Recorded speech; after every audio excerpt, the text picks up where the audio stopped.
going to be tying for you another bonefish fly. This is the spam and eggs. It's a pattern that originated in Hawaii, I think by Duff, the guide. I think it was him that came up with it. It was one of the guys at Nervous Waters that first showed it to me, and it certainly does work. So it's worth getting a couple in your box. It's basically a mantis shrimp imitation. Quite simple, but as I say, it does catch them. So I'm tying a size 4, but I mean size 2, 4 is fine. I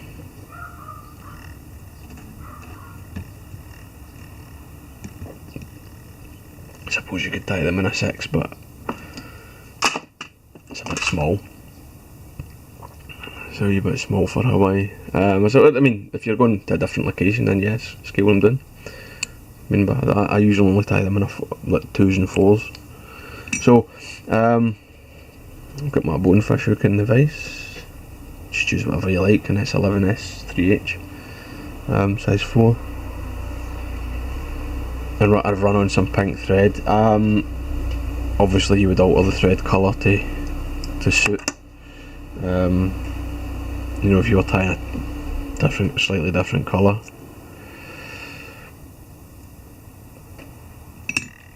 And I've just got a bunch of tan EP fibres.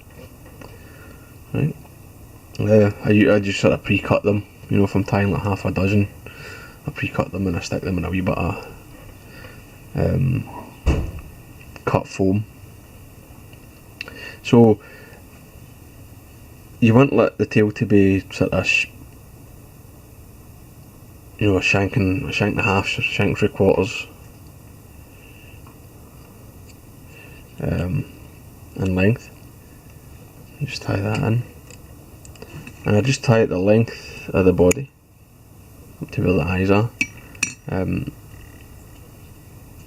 Nice tight wraps just to make sure it will not move, and tidy everything up.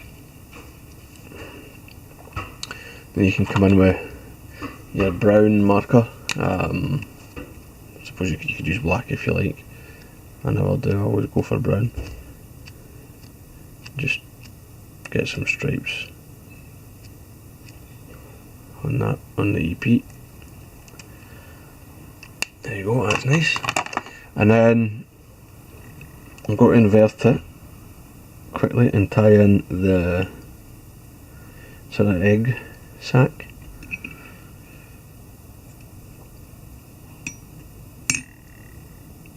And I'm just using tanuki for this. You could use it, I suppose you could use Arctic Fox or whatever. Doesn't really matter. Just some kind of fluff. You could use egg yarn, but I'm using a wee bit of hot orange tanuki, and I'm just going to sort of position that so it's stretching, you know, just beyond the bend, the back of the bend of the hook, and then just catch it in. Again, down the whole length of the body. So you don't want any sort of lumps and bumps. Just make sure that's split nice. There you go. And again, I'm going to kind of quickly tidy up. For the rib, I just used some 5 pound fluorocarbon.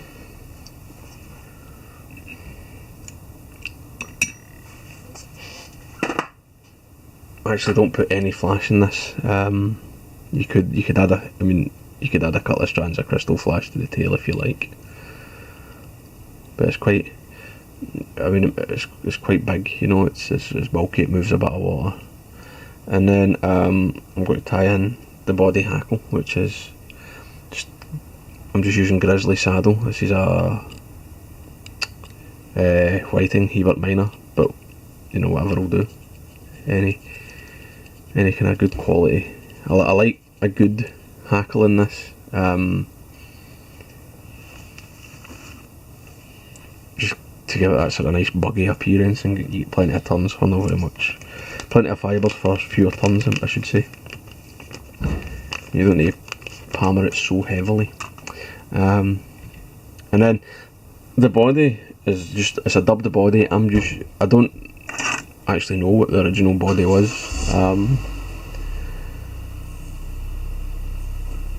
But I'm just using chopped up EP fibres. I've been tying a lot of crabs recently, so I always save the trimmings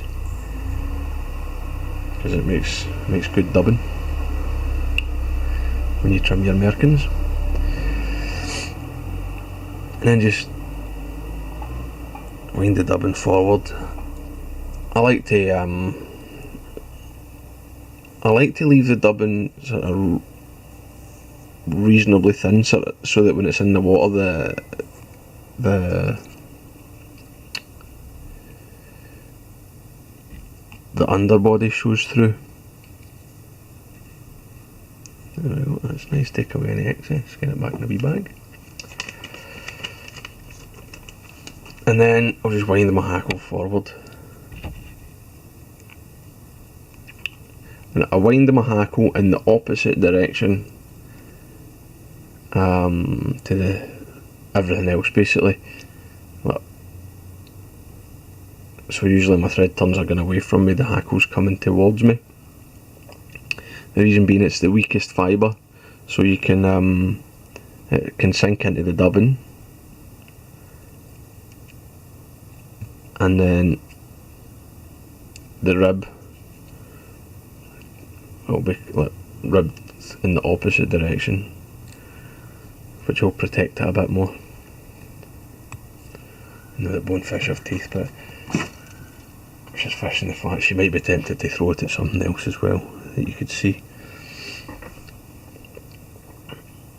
And then some of the wee reef fish have got teeth. So then I'll just take my rib, the fluorocarbon forward. Just try not to catch too many fibres, and then come across my thread, and then fold that back as well, just like I did with the hackle stem, and tie down across it. That way it can never slip.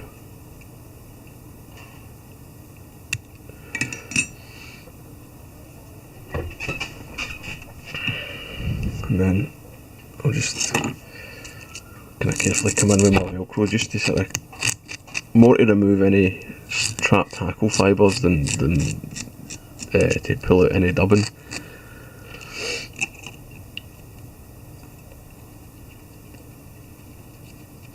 And I'll build up a nice sort of level base,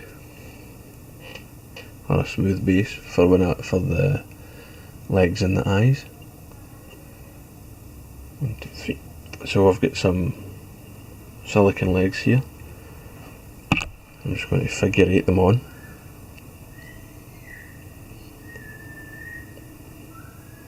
Right where I'm going to tie the dumbbells in.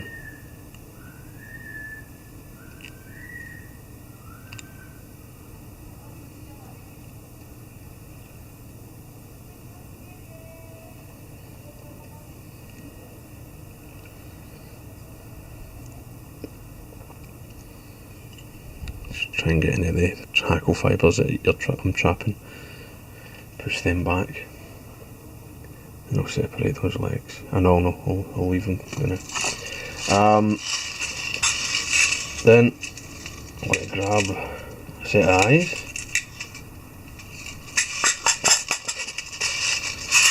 I'm using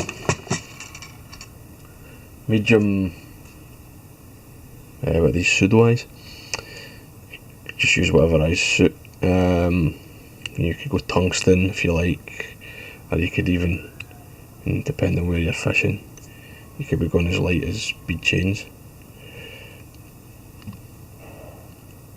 Right, and then just figure 8 them in on top of those silly legs. Right.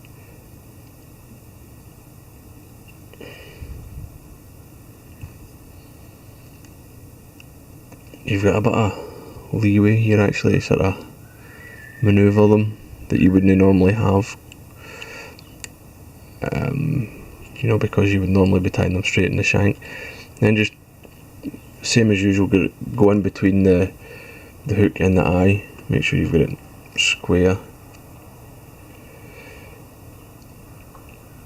and level.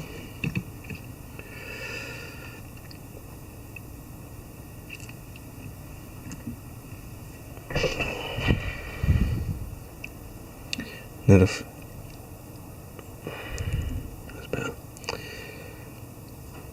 And then I can separate my legs.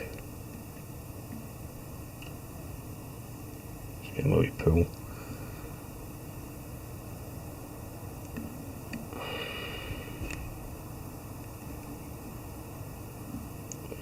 I'll just pick them all up.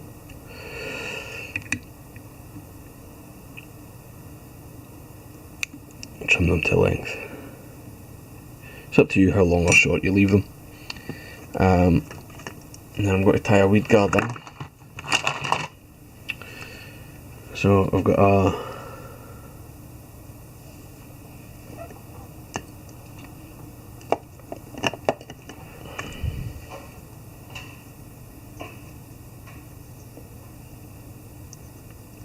length of hard mono.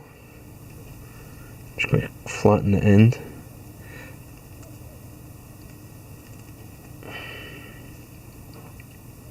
With the first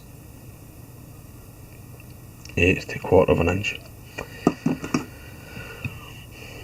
Got to stick it, got to pass it through the eye and catch the flattened bit here on top of the shank, which will be the underside of the fly. Then I'll invert it, I'll pull it over. Oops. It's gone.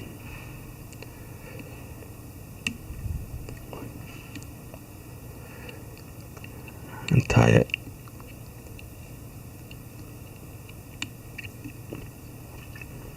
on the underside.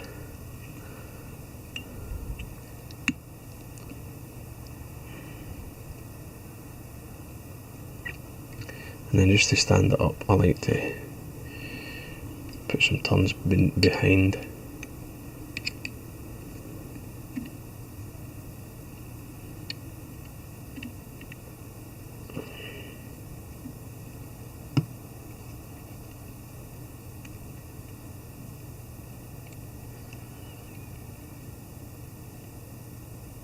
And then I take a few wraps around the post,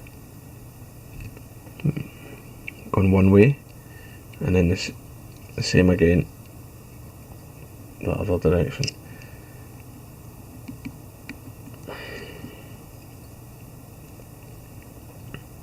And just pull tight, and that ensures that it's dead. I don't know if you can see that. That ensures that it's dead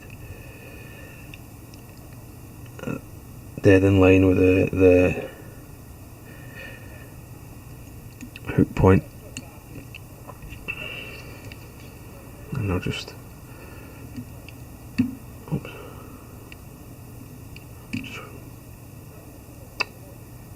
having a bit of trouble here. I've caught a leg.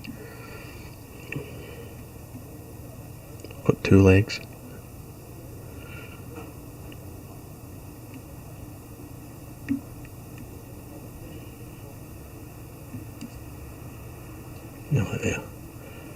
There we go.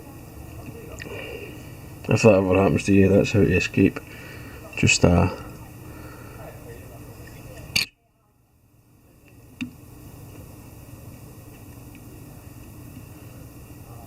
of stretch the legs so they'll come and ease them out of the whip. So I'm whip finishing behind my weed guard as well, just so I don't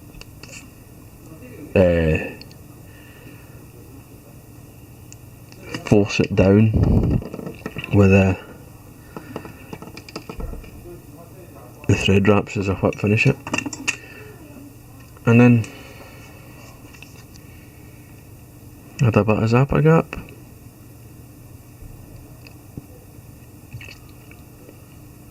And make sure you come to the top and